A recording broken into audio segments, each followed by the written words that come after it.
എത്ര?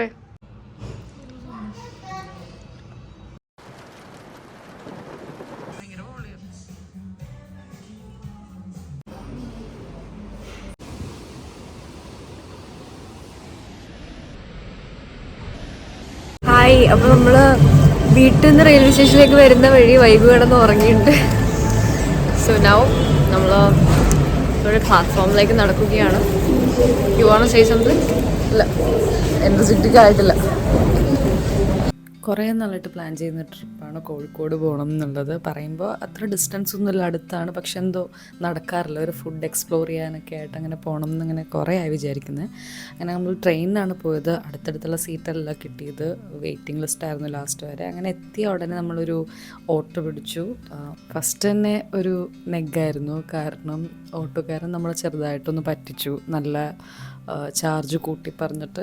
അങ്ങനെ നമ്മൾ നേരെ പോയത് നമ്മൾ സ്റ്റേ ചെയ്യുന്ന സ്ഥലത്തേക്കാണ്. അത് വഴിയെ കാണിക്കാം.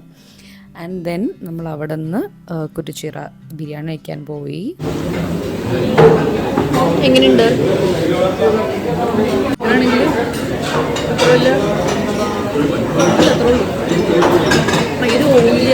നമുക്ക് ആക്ച്വലി അധികം ഇഷ്ടപ്പെട്ടില്ല അവിടുത്തെ ബിരിയാണി. നമ്മൾ മുന്നേ റഹ്മത്ത് എന്നൊക്കെ കഴിച്ചേക്കുന്ന ഒരു ബിരിയാണി ഉണ്ട്, അത് നമുക്ക് ഭയങ്കര ഇഷ്ടപ്പെട്ടിട്ടുണ്ട്. അപ്പം അങ്ങനത്തെ ഒരു ഇത് എക്സ്പെക്റ്റ് ചെയ്താണ് പോയത്. ഭയങ്കര ഓയിലിയാണ്, അത്ര ഇഷ്ടപ്പെട്ടില്ല.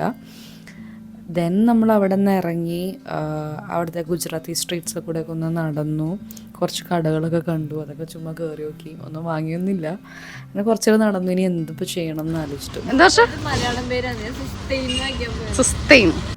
അത്യാവശ്യം നല്ല വെയിലുണ്ടായതുകൊണ്ട് ബീച്ചിൽ ഇപ്പോൾ പോകണ്ടെന്നുള്ള തീരുമാനം എടുത്ത് നമ്മളൊരു ഓട്ടോ പിടിച്ച് നമ്മൾ സ്റ്റേ ചെയ്യുന്ന പ്ലേസിലേക്ക് തന്നെ തിരിച്ചു പോയി. സോ ഇനി സ്റ്റേ ചെയ്യുന്ന പ്ലേസ് കാണിച്ചു തരാം. എവിടെയാണ് നമ്മൾ സ്റ്റേ ചെയ്തത്? ഇത് കോസ്റ്റൽ ബ്ലിസ് എന്ന് പറഞ്ഞിട്ടൊരു ബീച്ച് റിസോർട്ടാണ്. ആൻഡ് ഇത് ഫുള്ളൊരു വീട് പോലെ തന്നെയാണ്. 3 ബെഡ്റൂംസ് ഉണ്ട്, ഓൾ ഫെസിലിറ്റീസ് ഉണ്ട്. ആൻഡ് വ്യൂ ആണ് ഏറ്റവും അടിപൊളി. ഫ്രണ്ടിൽ തന്നെ ബീച്ചാണ്. സോ ആ റൂമിൽ നിന്നുള്ള വ്യൂ ഭയങ്കര ബ്യൂട്ടിഫുള്ളാണ്. സോ കിച്ചണൊക്കെ ഉണ്ട്. അപ്പോൾ ഒരു ഗ്രൂപ്പായിട്ടൊക്കെ വന്ന് കുക്ക് ചെയ്യാൻ അങ്ങനത്തെ പ്ലാൻസ് ഒക്കെ ഉണ്ടെങ്കിൽ അടിപൊളിയായിരിക്കും. അങ്ങനെ ഈവനിങ് ഒരു 6-6:30 ഒക്കെ ആയപ്പോഴത്തേക്കും പുറത്തേക്ക് ഇറങ്ങാമെന്ന് ഓർത്തു. ആ ഏരിയയിലൊന്നും നമുക്ക് ഓട്ടോ കിട്ടിയില്ല. അപ്പോൾ നമ്മൾ മെയിൻ റോഡ് വരെ നടക്കാമെന്ന് ഓർത്ത് അങ്ങനെ നടന്നു. കുറച്ചുണ്ടായിരുന്നു നടക്കാൻ, പക്ഷേ രസമുണ്ടായിരുന്നു. അങ്ങനെ നടന്ന് മെയിൻ റോഡിലെത്തിയപ്പോൾ ഒരു ഓട്ടോ കണ്ടു. പക്ഷേ പിന്നീട് വിളിച്ച ഓട്ടോക്കാരനും ആദ്യത്തെ ഓട്ടോ ആ പുള്ളിക്കാരൻ്റെ പോലെ ആയിരുന്നില്ല. അങ്ങനെ നമ്മൾ നേരെ പോയത് ലേഡി ലോഫല്ല എന്ന് പറഞ്ഞിട്ടൊരു കാഫേയിലാണ്. നമ്മൾ പോകുന്നതിന് മുന്നേ കുറച്ച് സ്ഥലങ്ങളൊക്കെ നോക്കി വെച്ചിട്ടുണ്ടായിരുന്നു. അതിലൊന്നായിരുന്നു. കുറേ റീൽസൊക്കെ കണ്ടിട്ടുണ്ടായിരുന്നു. നല്ലൊരു ആംബിയൻസ് ഉള്ളൊരു കാഫേ ആണ് കേട്ടോ. നമ്മൾ അത്യാവശ്യം കുറച്ചധികം നേരം അവിടെ സ്പെൻഡ് ചെയ്തു. ആൻഡ് ട്രൈ ചെയ്ത ഫുഡും നല്ലതായിരുന്നു.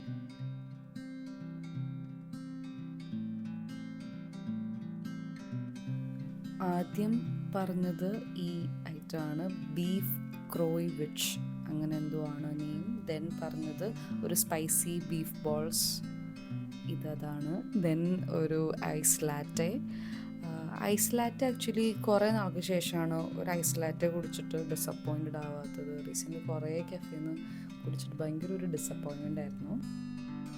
എൻ്റെ മുടി ഒരു ഭംഗിയില്ലാത്ത ചില ദിവസം ഉണ്ടാവുമല്ലോ, നമ്മുടെ മുടി ഭയങ്കര മെസ്സി ആയിരിക്കുമല്ലോ. പിന്നെ പോരാത്തതിന് ഇവിടെ ഒരു എനിക്കാണെങ്കിൽ നോർമലി ആൾക്കാർക്ക് ഇപ്പോൾ ഇവിടെ കുരുവരും ഇവിടെ കുരുവരും മുഖത്ത് പല സ്ഥലമുണ്ടെങ്കിലും എനിക്കാണെങ്കിൽ സെൻറ്ററായിട്ടുള്ള സ്ഥലത്ത് വരുള്ളൂ. അതായത് ഇവിടെ മൂക്കിന് നടുക്ക്, ചുണ്ടിൻ്റെ നടുക്ക്, അങ്ങനെയുള്ള സ്ഥലത്ത് മാത്രമേ വരുള്ളൂ. അപ്പോൾ ഓക്കെ, അപ്പോൾ പോയിന്റിലേക്ക് വരികയാണെന്ന് ഞാൻ പറഞ്ഞ പോലെ എൻ്റെ മുടി ഭയങ്കര മെസ്സി ആയിട്ട് കിടക്കുന്ന ദിവസമാണ്. അപ്പോൾ എന്ത് ചെയ്തിട്ടൊരു രസമില്ല. അപ്പോൾ ഞാൻ വർഷമെടുത്ത് ഇങ്ങനെ കെട്ടിയിട്ട് എങ്ങനെയാണെന്ന് ചോദിച്ചു.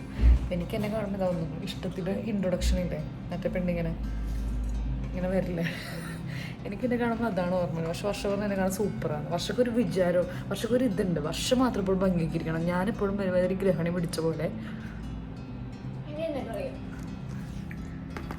അങ്ങനെ കുറേ നേരം അവരുടെ ഇൻഡോർ സ്പേസിൽ ഇരുന്ന് ഇറങ്ങാൻ നേരം ഇപ്പോൾ കുറച്ച് നേരം ഓർത്തു കുറച്ച് ഔട്ട്ഡോർ സ്പേസിലും കൂടെ കുറച്ച് നേരം സ്പെൻഡ് ചെയ്യാമെന്ന്. പിന്നെ നമ്മളെ പിക്ക് ചെയ്യാൻ ഒരു ഫ്രണ്ട് വരാമെന്ന് പറഞ്ഞിട്ടുണ്ടായിരുന്നു. ആളും അത്യാവശ്യം പോസ്റ്റ് തന്നുകൊണ്ട് നമ്മൾ കുറച്ചധികം നേരം അവിടെ ഇരുന്നു. അപ്പോൾ നമ്മളൊരു അഫഗാറ്റോ ഓർഡർ ചെയ്തു. ഫസ്റ്റ് ടൈമാണ് അഫഗാറ്റോ ട്രൈ ചെയ്യുന്നത്. നല്ലതായിരുന്നു കേട്ടോ.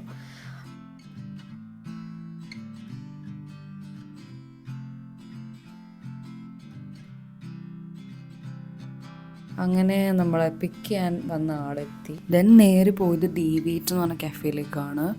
ആക്ച്വലി നമ്മൾ അവിടെ മൂന്നുപേരും കൂടി സംസാരിച്ചിരുന്നു, വീഡിയോ എടുക്കാൻ മറന്നുപോയി. അവിടുത്തെ നൈറ്റ് ഡ്രൈവ് ആക്ച്വലി ഭയങ്കര രസമാണ്. ഞാൻ നെക്സ്റ്റ് ടൈം വീഡിയോയിൽ ഇൻക്ലൂഡ് ചെയ്യുന്നതായിരിക്കും. ദെൻ നമ്മൾ നേരെ പോയത് നമ്മൾ സ്റ്റേ ചെയ്യുന്ന സ്ഥലത്തേക്കാണ്. അങ്ങനെ പിന്നെ രാവിലെ ആയപ്പോൾ നമ്മൾ ഇറങ്ങി. നമ്മൾ ആദ്യം പോയത് ഹസ്തോയിലേക്കാണ്. ഹസ്തോ കൊച്ചിയിൽ നമ്മൾ പോയിട്ടുണ്ട്, കോഴിക്കോട് ഫസ്റ്റ് ടൈമാണ്. അപ്പോൾ അവിടുത്തെ ബ്രേക്ക്ഫാസ്റ്റ് ട്രൈ ചെയ്യാം എന്നോർത്താണ് പോയത്. പക്ഷെ നമ്മളൊരു 11 ആയിരുന്നു. അപ്പോൾ ബ്രേക്ക്ഫാസ്റ്റൊക്കെ കഴിഞ്ഞു. അതും നല്ലൊരു ആംബിയൻസ് ഉള്ളൊരു സ്പേസ് ആയിരുന്നു. എനിക്ക് ഭയങ്കര ഇഷ്ടപ്പെട്ടു. ആദ്യം നമ്മളൊരു സാൻഡ്വിച്ചാണ് പറഞ്ഞത്. ദെൻ ക്യാപ്പുച്ചിനോ പറഞ്ഞു, സ്ട്രോബെറി വൈറ്റ് ചോക്കോ, അങ്ങനെയാണ് ഈ കേക്കിൻ്റെ പേരെന്നാണ് എൻ്റെ ഒരു ഓർമ്മ. പിന്നെ മെക്സിക്കൻ ഓംലെറ്റ് പറഞ്ഞു. ദെൻ ഏഷ്യൻ ബൗൾ പറഞ്ഞു. ആൻഡ് ഒരു വാട്ടർമെലൺ ജ്യൂസ് ട്രൈ ചെയ്തെല്ലാം നല്ലതായിരുന്നു. ഒരുപാട് കേക്ക്, പേസ്ട്രി അങ്ങനത്തെ ഐറ്റംസ് ഉണ്ട്. നമുക്ക് ഒരുപാടൊന്നും ട്രൈ ചെയ്യാൻ പറ്റില്ല. ട്രൈ ചെയ്ത് പറഞ്ഞാൽ അത് നല്ലതായിരുന്നു. ഏഷ്യൻ ബൗൾ ആക്ച്വലി ഒരു fried rice chilli chicken kind of taste ആട്ടോ ഫീൽ ചെയ്തത്. നമ്മൾ വേറെ എന്തോ എക്സ്പെക്ട് ചെയ്താണ് ഓർഡർ ചെയ്തത്. പിന്നെ നമ്മളൊരു മൂവി കയറി, സിത്താരെ സമീൻ പെർ എന്ന് പറഞ്ഞിട്ട് നല്ല മൂവി ആയിരുന്നു കേട്ടോ. എനിക്ക് ഇഷ്ടപ്പെട്ടു. സാധാരണ എനിക്ക് ഇങ്ങനത്തെ മൂവി കണ്ടാൽ ഭയങ്കര സാഡാവും, പക്ഷേ അതുണ്ട്, ഒരു ഇമോഷണൽ സാധനം ഉണ്ടെങ്കിൽ പോലും ഒരു ഫണ്ണുണ്ട്. കൊള്ളായിരുന്നു ആ മൂവി. ദെൻ നമ്മൾ കോച്ച് കഫേ പോയി. അത് ബീച്ച് സൈഡിൽ തന്നെയുള്ള കഫേയാണ്. നല്ലൊരു വ്യൂ ആയിരുന്നു കേട്ടോ. നല്ല രസമുണ്ട് ഇവിടെ ഇങ്ങനെ ഇരിക്കാനായിട്ട്. നമ്മൾ പോയ എല്ലാ കഫേ അടിപൊളി ആംബിയൻസ് ആയിരുന്നു. പിന്നെ ഒരുപാടൊന്നും കഴിക്കാൻ വിശപ്പുണ്ടായിരുന്നില്ല. അപ്പോൾ അവിടെ മീറ്റ് ഹൗസ് എന്ന് പറഞ്ഞിട്ട് അവരുടെ ബർഗർ, ക്യാപ്പുച്ചിനോ, ഗ്രേപ്പ് ജ്യൂസൊക്കെ കുടിച്ചു. അവിടെ കുറച്ച് നേരം സ്പെൻഡ് ചെയ്തു. ഭയങ്കര ഇവിടെ നിന്നും ഇപ്പോൾ നമ്മൾ ഫോർട്ട് കൊച്ചിയിലൊക്കെ കാഫേ പോകുമ്പോൾ ഇങ്ങനത്തെ ഒരു വ്യൂ നമ്മൾക്കില്ലല്ലോ.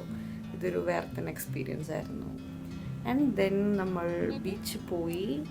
അവിടെ നിന്ന് കുറച്ച് ഉപ്പിലിട്ട ഐറ്റംസൊക്കെ കഴിച്ചു. അങ്ങനെ കുറച്ച് നേരം ബീച്ചിലിരുന്നു. സോ അടുത്ത കോഴിക്കോട് വ്ളോഗ് പാർട്ടുമായിട്ട് കാണാം. ബൈ.